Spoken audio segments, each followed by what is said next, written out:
Welcome to the What is Stoicism podcast. In this episode, I hope to provide you with a straightforward understanding of what the dichotomy of control is and how you can use it in your Stoic practice. The dichotomy of control as a Stoic concept comes to us from Epictetus. He describes it as follows at the beginning of his Enchiridion, quote, "Some things are within our power, while others are not. Within our power are opinion, motivation, desire, aversion, and in a word, whatever is of our own doing. Not within our power are our body, our property, reputation, office, and in a word, whatever is not of our own doing." End quote. In other words, the only things we are in complete control of are our judgments and our actions. Everything else in life, including things like wealth, health, and other people's opinions, depend to some extent on external circumstances. We can try to influence these things, but ultimately we do not have complete control over them. Armed with the definition of the dichotomy of control, Epictetus tells us that our job is then to develop the wisdom to distinguish what things are and what things are not within our control. We should then deliberately focus on what is within our control and work on accepting what is not. Again, from Epictetus and his discourses, quote, "The chief task in life is simply this, to identify and separate matters so that I can say clearly to myself which are externals not under my control and which have to do with the choices I actually control. Where then do I look for good and evil? Not to uncontrollable externals, but within myself, to the choices that are my own." End quote. In his book, The Stoic Guide to a Happy Life, Massimo Pigliucci cites a passage of Cicero's as the best metaphor he has come across to properly understand the dichotomy of control. Here's what Cicero said, quote, "If someone were to make it their purpose to take a true aim with a spear or arrow at some mark, their ultimate end, corresponding to the ultimate good, as the Stoics pronounce it, would be to do all they could to aim straight.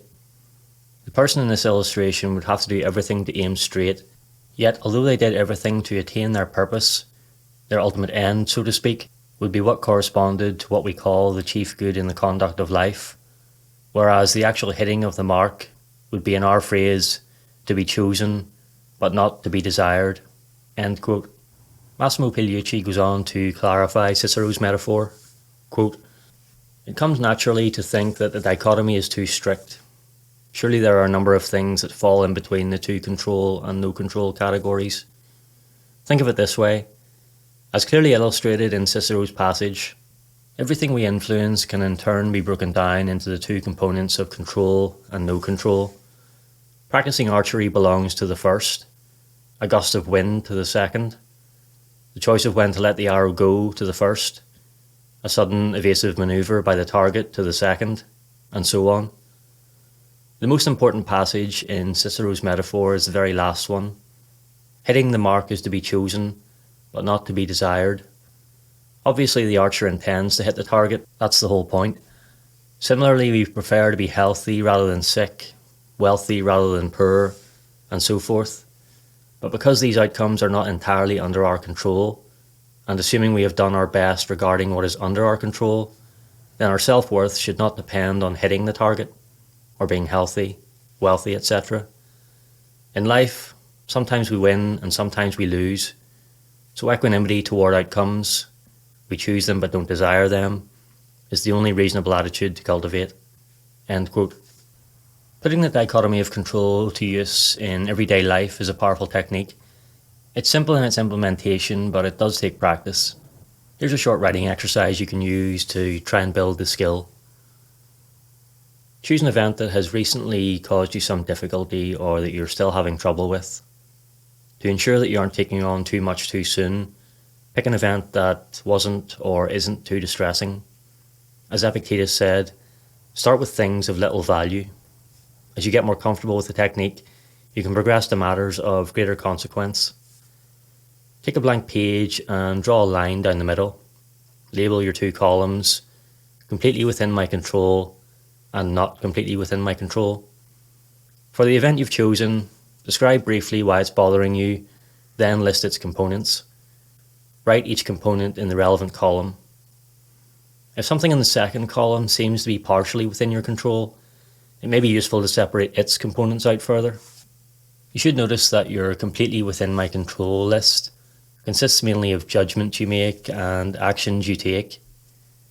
This gives you an actionable list of things you can focus on, and this practical focus should make it easier to accept and let go of the things that are outside your control. An example event might be something like an upcoming job interview where you're worried that you won't be able to answer the questions and therefore won't be offered the job. Splitting up the components of this event, you might say that your intention to show up on time is completely within your control, whereas actually showing up on time is not, because some accident or delay could prevent it. Preparing as best you can is completely within your control, whereas the questions you'll be asked is not.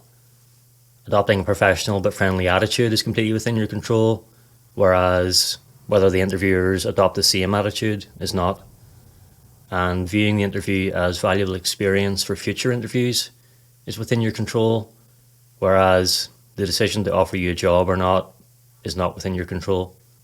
Through this exercise, you're able to place a greater focus on the elements of the situation that are under your control, namely your judgments and your actions in relation to it. Even though you've taken some of your attention away from your preferred outcome, which is ultimately outside your control, you've ironically given yourself a better chance of achieving that outcome by concentrating more on your preparation and attitude.